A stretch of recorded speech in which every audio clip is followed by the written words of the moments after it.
Welcome. I'm Tracy Smith, and this is Here Comes the Sun, a closer look at some of the people, places, and things we bring you every weekend on Sunday morning. You may recognize actor Marcia Gay Harden for her on-screen personas, including roles in Pollock and The Morning Show. But you may not know much about her as a person. She told Seth Doane that's by design when he caught up with her on the set of her CBS legal dramedy, So Help Me Todd. This is the first time I've sort of opened up my private life to so many people. Why? To protect me and my kids, because it seems more like a celebrity than an actor. What do you mean by that? What's the distinction? Well, an actor works. An actor has a script. An actor approaches the role. A celebrity is sort of, it's who they are. It's their life. And to me, they don't really need to go together. Later in the show, Marcia Gay Harden on watching herself on screen. Do you watch your shows? Once, yeah, usually once, to see if I like it. And then forcing my kids to watch, like, guys, I'm an actor. I don't go back and watch them a lot. You watch everything once? Yeah. Then, from Marcia Gay Harden's dynamic characters to the two-dimensional world of Julian Curry, who painstakingly created the sets and characters completely out of paper for his popular online short film, Gruff. Jonathan Vigliotti went behind the scenes to see how it all came together. This puppet film took shape in a movie studio very close to Curry's Los Angeles home. So this is the tiny single-car garage that all of Gruff was filmed out of. Everything here is made out of paper. Oh yeah, a lot of Amazon boxes used for this. With the help of lights, a camera, magnets, and rods, Curry's paper was brought to life, not animated, but shot in live action. That's all coming up right here on Here Comes the Sun.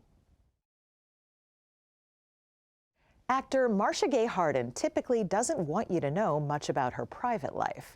But in conversation with Seth Doane, she opens up about her children, the activism they inspire, and art.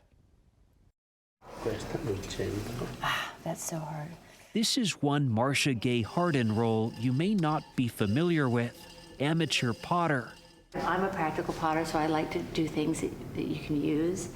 The Oscar and Tony Award-winning actor had come on vacation with her kids, Eulalia, Giulietta, and Hudson Harden Scheel, to Faenza in Italy, where local artisans have been making ceramics since the 1st century BC. The main thing our teacher said to us was, calma, calma, because we're all Americans, so we're like, hurry it up. Harden's love of pottery began in the 1990s in New York while in a Broadway show. What I'm trying to do is I'm trying to get smaller at the top, and that means you have to learn to pull the clay in a bit. I feel like we're peeking under the Christmas tree right now. Totally. Hold on. Yep, that's me. At Faenza Art Ceramic Center, they were revealing a week's work. I like the lead. And another side of Harden. When I think of my mom, I think of her in her, clay-covered pants and bandana and like some old sweatshirt, throwing pots and sort of being that like down-to-earth person that we know intimately. What's your mom like as a mom? When we started asking about her, she was just off camera. Marcia, you go away. She was right there. Go ahead, guys. What is she like as a mom? It's that playful side, they say, that often does not come across in her roles. I used to say, because I'm brunette, you always cast brunettes as a serious one. It's not necessarily true, but I just think I've been cast in a way that has a lot of gravitas. Harden got her break playing the femme fatale in the 1990 film Miller's Crossing, opposite Gabriel Byrne. Admit you don't like me seeing Leo because you're jealous. Admit that you've got a heart, even though it may be small and feeble. The Coen brothers gave you a chance for the world to see what you could do. There, they opened a door. They gave me a chance to play. You want to be seen. And I think that's one of the best gifts we can give to somebody is to see them. I see you. And she's been seen a lot. I see the head. She won her Oscar for portraying Lee Krasner in Pollock. You're not just randomly putting paint on the canvas. You're painting something. She got the Tony for God of Carnage on Broadway. I told you, Michael, everything's for sale. On TV, she's been a socialite, a hard-edged reporter. I'm writing the piece, Fred. Whether it's good for you or bad for you, I don't know yet. But there's nothing you can do about it either way. There have been crime dramas, medical dramas. Feel that little thing wiggling around like a worm trying to get away? Okay, that's a carotid artery. Your finger is now the only thing keeping that man alive. And just dramas. You've done a lot. I do. I'm a bit of a workaholic. Can you remember all these parts that you've played? Hell no. Have you ever counted them up? Hell no. I think I'm not interested. Is that awful? What do you mean? Once it's done, it's done? Yeah. Your Honor, dismissing this lawsuit sets She's now on to her next role, lawyer Margaret Wright in CBS's So Help Me Todd. They're trying to scare us, but we don't scare. Todd, I have that huge presentation. We were on the set in Vancouver as they were shooting season 2. I like that she is hoity-toity and flawed at the same time. In the series, Harden's character hires her son to be a private investigator for her firm. I feel ridiculous. You look fantastic. Just keep telling yourself that. Why do I let you talk me into these things? Family drama and a fair share of mishaps ensue. There's a lot of physical comedy in this role. Isn't it fun? I love the physical comedy. For me, it's a blast. After a cut is finished, I just feel I can hear someone going, shameless, shameless, like I have to go. What do you mean it was too much? What do you mean falling over the chair and showing my panties was too much? You know what I mean? Like, was it funny? Was it funny? Until now, that side of Harden's personality has largely been reserved for her off-screen life. This is the first time I've sort of opened up my private life to so many people. Why? To protect me and my kids, because it seems more like a celebrity than an actor. Maybe, What do you mean to by me. that? What's the distinction? Well, an actor works. An actor has a script. An actor approaches the role. A celebrity is sort of, it's who they are. It's their life. And to me, they don't really need to go together. What drives me is because it's right. Because what is happening right now is wrong. But Harden has been uncharacteristically public about her family recently, sharing during a televised fundraiser that all 3 of her kids identify as queer. For which I've been accused of being a groomer. You know, wouldn't we all be so lucky we could just groom our little children to be whatever? Like, it's such as if people's gender identities are able to be manipulated. My eldest child uses they, them pronouns, and my son is gay, and my youngest daughter, I would say, is fluid, understands loving a human being. So I love that about them. But it was a process for you. It's a process to be the parent I want to be in it. So what guides you? How did you? They guide me, and my love of them guides me, because what's the alternative? Will you be who you are and go outside of this house then? Where'd my kids go? Harden divorced in 2012 from director Thaddeus Scheel. Now 64, she calls herself a single mom. This is also what I always have for... From what we saw, the role of caregiver comes naturally. Chocolates for the TV crew in her fake office. When I come back after a week or two and they're empty, I feel so happy. They can be long days of shooting, and she's on location, sometimes for months. You finished last night at 11:30 at night, and you could have, in theory, come here. We did stop by. Are you kidding me? Yeah, we came by. So she finds community in something familiar. People are like real artists here. A local pottery studio in Vancouver. You've got your initials here. I do. Yeah? My daughter gave me this stamp that I have. Cool, your own line. Yeah, coming to you soon. Right, exactly. What is it, We're now on That's right, QVC. Marcia Gay Harden does put her own stamp on whatever she does, even if it means removing a bit of herself in the process. I like to garden. I like to do pottery. These are slightly isolationist things to do. Because otherwise, I do think one can start worrying too much about what they all think, right? What people say about me, and did they like my whatever.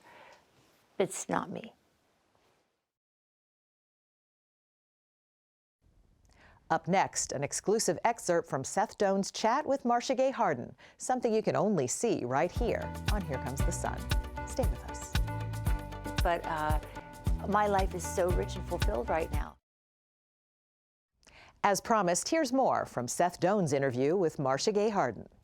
Is there something that you think, when you look at all the different characters you've played, is there something that puts them together? Is there something that unifies them?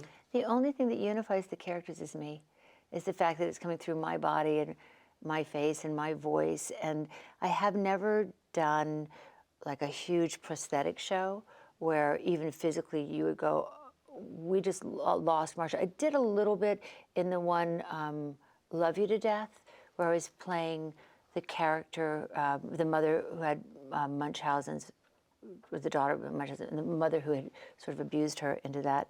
And then she was a very heavy woman, and we did a lot of face work to kind of allow for that, almost like the luggage that this woman was carrying around with her was her body. And I think I physically got to transform in that, which was really fun. I love transforming, but without the physical application, I'm going to be the unifying factor, right? What is it that you love about transforming? It's stepping into the unknown when you transform into another character. You're not being asked to play a version of yourself. You're being asked to bring your humanity, and that's about it. Your sense of humanity, but you get to have a whole different face and a whole different rhythm, especially if they're a real person, right, that you get to have studied. It's very freeing, and it's very illuminating. Do you watch your shows? Once, yeah, usually once, to see if I like it. And then forcing my kids to watch, like, guys, I'm an actor. I don't go back and watch them a lot. You watch everything once? Yeah. So Help Me Todd, you'll turn on and you'll say, how did this how did episode go? And a budget, how did it go? What did they edit? I think a lot of times I'm watching it to see what the edit is, because you have this one has an incredible sense memory because it was in your body of what you did on set or on stage. Well, on stage, you're editing it yourself. But on set, you have a sense memory. It sounds like you watch your shows and movies or the line in the grocery store with a sort of forensic detail. with a critical eye. Are you accusing me of being critical? Will you be right? I am super critical. I'm my worst critic. So you'll watch an episode that you've done and you'll think, what? Sometimes will you think, oh, wow, that was really great, Marcia did a nice job? I'll think, oh, I liked that moment. Or I'll watch something and other people go, oh my God, this is great, you're amazing. I think, that's okay. That's okay. It's not that great. If they'd have kept that, it would have been better. You know.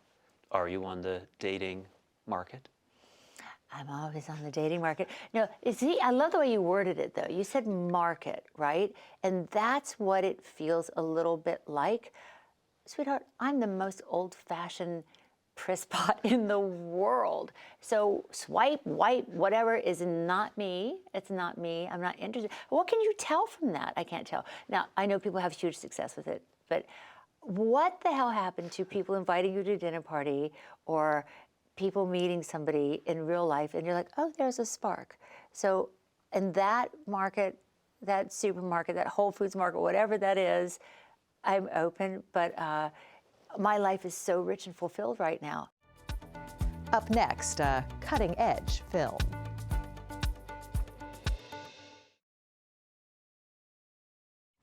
Welcome back.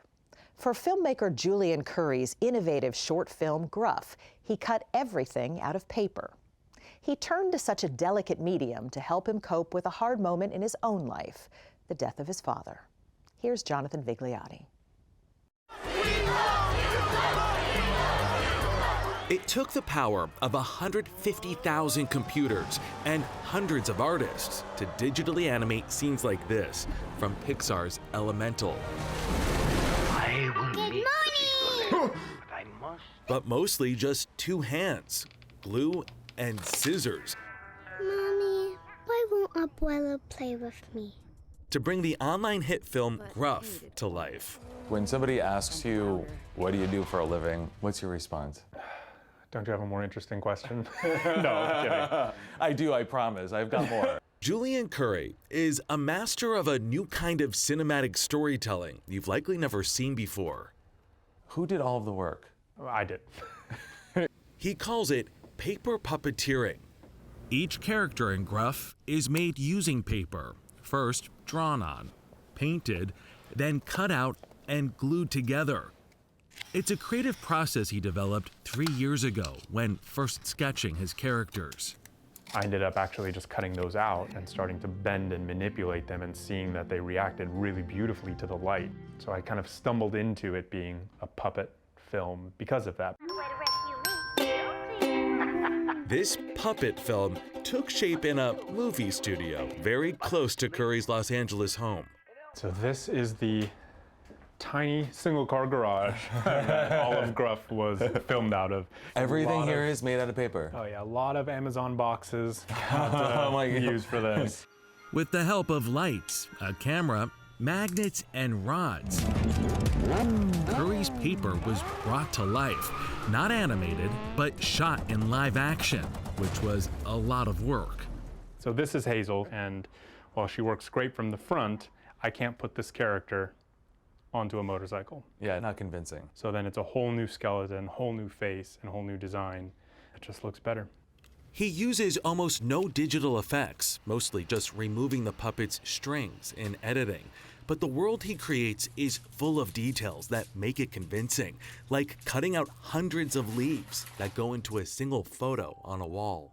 This was for you a labor of love, 100%. Gruff tells the story of a secret agent named Hazel. Her favorite sound was applause. Who goes to great lengths to impress her emotionally distant father. And the one she needed it from the most was her papa. For Curry, it's art imitating part of his life. Gruff was a short film that I wrote shortly after my father's passing. That was my way of kind of processing my relationship to my dad. I'm looking at you, I'm talking to you, but I also see a photo behind you. Is that of your father? That's my dad, yeah. He looks exactly like the character in Gruff. Much like Abuelo, Hazel's father, Curry said his own dad, who died from cancer in 2018, was a gruff man of few words. The strong, silent type, loves Western movies, just the kind of person who never says the thing that you kind of want them to say in any given moment.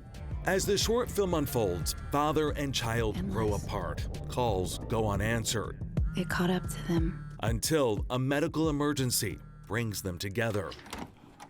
Capturing the emotion of this chemotherapy scene with just paper was the hardest part of production, Curry says. Especially coming from an inanimate object, that was really, really tricky. I can tell you at work, the emotion came through. There was a point when I was watching your film, I was in bed, and I immediately wanted to call my father. And it was too late, so I didn't. But and I regret it. I need to call him today. The next morning, got to do it. But I mean, all of that triggered by paper. Then I did my job. And the film has resonated, garnering 3 million views and thousands of comments in the first week of its release on YouTube. Unlike the film, though, Curry did not reconcile his differences with his father, but with paper, he created his Hollywood ending. This film was my way of kind of writing a narrative that I didn't experience, which was spending more time with my dad as he was passing away, reconciling differences that we had. Everyone has a story, everyone has hurt, everyone has joy, and sometimes you just have to be next to them to understand that. Some people don't say the things we want. And some people don't say much at all. But when you run from the quiet, you might miss what they've been saying all along.